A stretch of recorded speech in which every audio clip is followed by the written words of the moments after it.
If you need any Xbox or PlayStation codes or anything gaming related, check the referral links down in the description. They'll take you to g2a.com. They already have a discount on most of their goods already, and with the code CHES at checkout, you can get yourself an extra 3% off as well.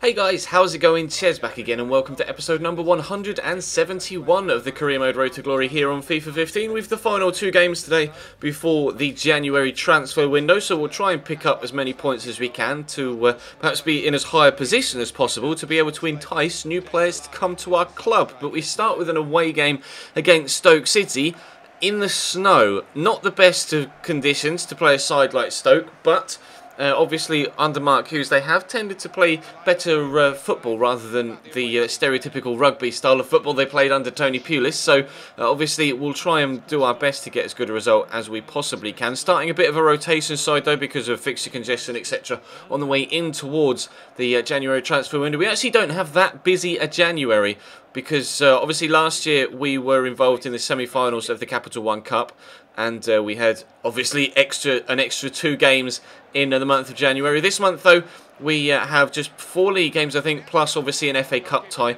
Obviously, if we get through in the FA Cup, there will be an extra FA Cup tie as well. So it might get congested towards the end of the month, but as we head in towards it, we should be okay for fitness, etc. But we're trying to get ourselves a goal here away from home against Stoke.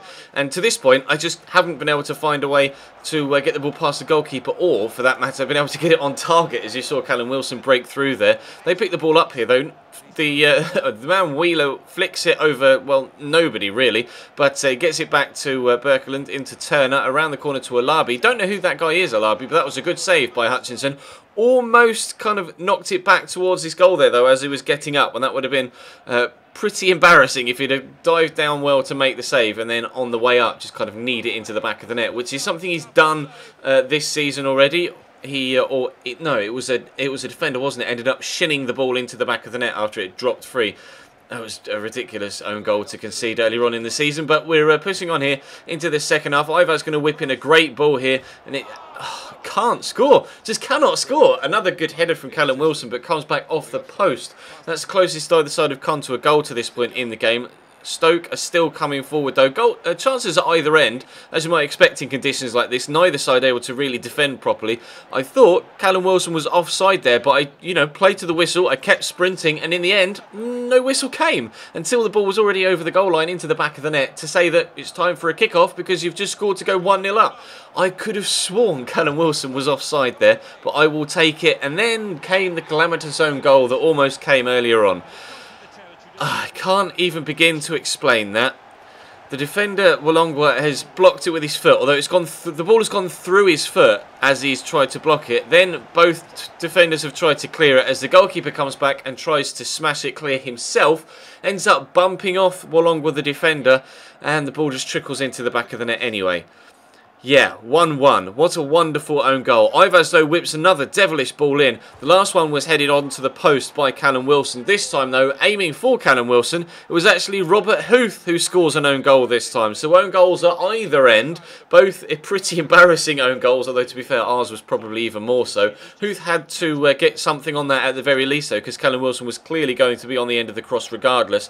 And unfortunately for him, it just went into the bottom corner, snuck inside the post. So it's 2-1 to Cambridge United now.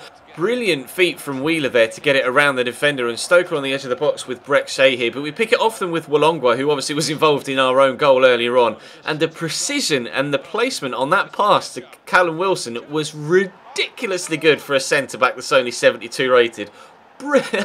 Truly spectacular through ball, and Callum Wilson races on to get his second of the game. Could have been a hat-trick if he'd have scored the one that he hit the post with earlier on, or obviously Robert Huth hadn't gotten in the way when he was trying to score a header at the back post for the second goal that ended up being an own goal. They're still trying to get themselves one back here, and the clumsiest of clumsy challenges from, I believe it was Wolongwa again at the edge of the box. So no, may actually been Hector Bayerine.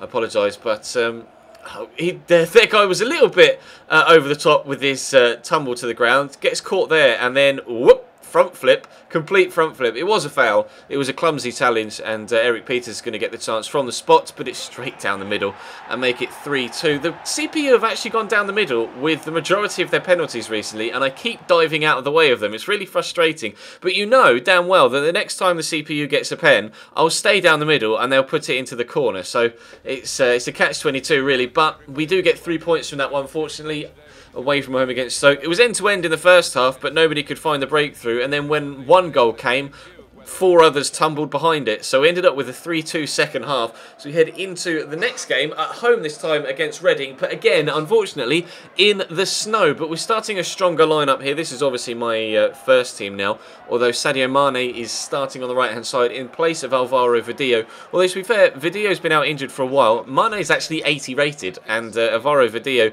is only like 75 rated. So, to be fair, I probably should be starting Sadio Mane anyway in that right-hand side slot. So maybe he'll find himself in that starting lineup more so than Alvaro Vidillo when he comes back. And actually, Adarabioyo's injured at the minute as well, or unfit. I can't quite remember which. But obviously, Adarabioyo has stepped in for Alvaro Vidillo whilst he's been out injured. But Mane gets the nod today. Callum Wilson is in great goal-scoring form right now. Obviously, he's starting ahead of the currently injured Strail Georgiev, who picked up a 3-week injury or 4-week injury in the last episode. But Wilson is in great form. Scored 2 goals, obviously, in the previous game. Scored a hat-trick in a game not too long ago as well, and is causing the Reading goalkeeper Adam Federici all sorts of problems here in this second game in the episode. Plays the ball into Yusuf Paulsen here, who pushes around the outside. He's got brilliant dribbling feet, as we've mentioned previously, and his pace and acceleration is just so good, and he can finish as well. He's been the most inspirational signing we've made in this series to date, I think. Yusuf Paulsen. He's been absolutely incredible. He cannot stop scoring goals, and we can't stop scoring ridiculous own goals.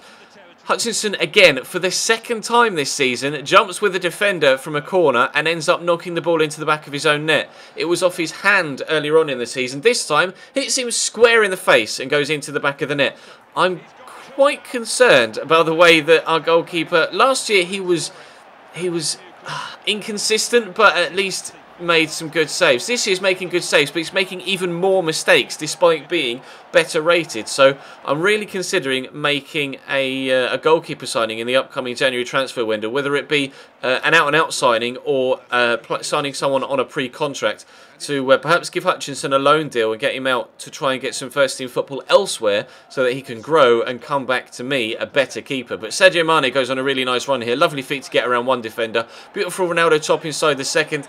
Bit of a mistake from the goalkeeper, and goalkeeper mistakes at either end in both games so far today, but we're able to take ourselves a 3-1 lead for the second game in a row. Obviously, we went 1-0 up and then pulled back to 1-1, and then went 3-1 up in the previous game and ended up being a 3-2 winners in the end. And 3-2 is the scoreline now after 88 minutes. They get themselves one back, and it looked like it was going to be a similar scoreline to Stoke, but there was more left in the game here for Reading to find themselves an equaliser. And again, disappointing from the goalkeeper.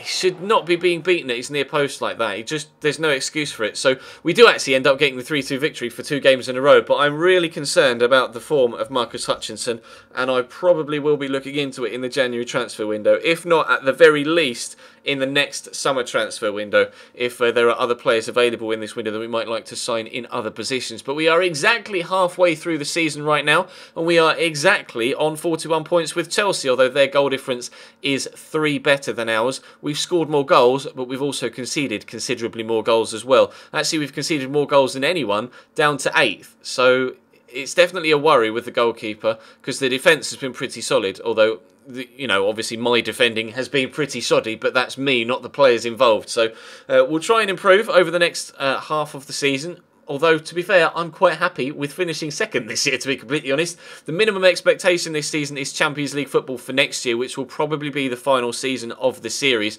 And hopefully we can compete in Europe's Elite for the first time in the series in the final year, and maybe even have a good old stab at the Barclays Premier League table either this year, or a Barclays Premier League title, not table, for either at the end of this year or for next season. Just so, you know, we can say we've come full circle in the side to go from League 2, from bottom to top, and have a chance at a title challenge at the top of the Barclays Premier League and fight for Champions League glory as well in the final season. But that's going to bring today's episode to a close. Thank you very much for watching, guys. There'll, of course, be a transfer targets episode in the next video, and that will, of course, be coming to you tomorrow. There was an episode of the My Player series uploaded earlier on this afternoon if you want to check that out. Of course, there was a vote video go up with regards the next career mode on the channel and the future of that 1 PM slot with regards, you know, less uploads and more streaming, etc. If you want to check that video out, definitely check the channel page for it, because I would like your feedback on it. But that is all for now. Thank you very much for watching. Like I say, drop the video a like if you enjoyed,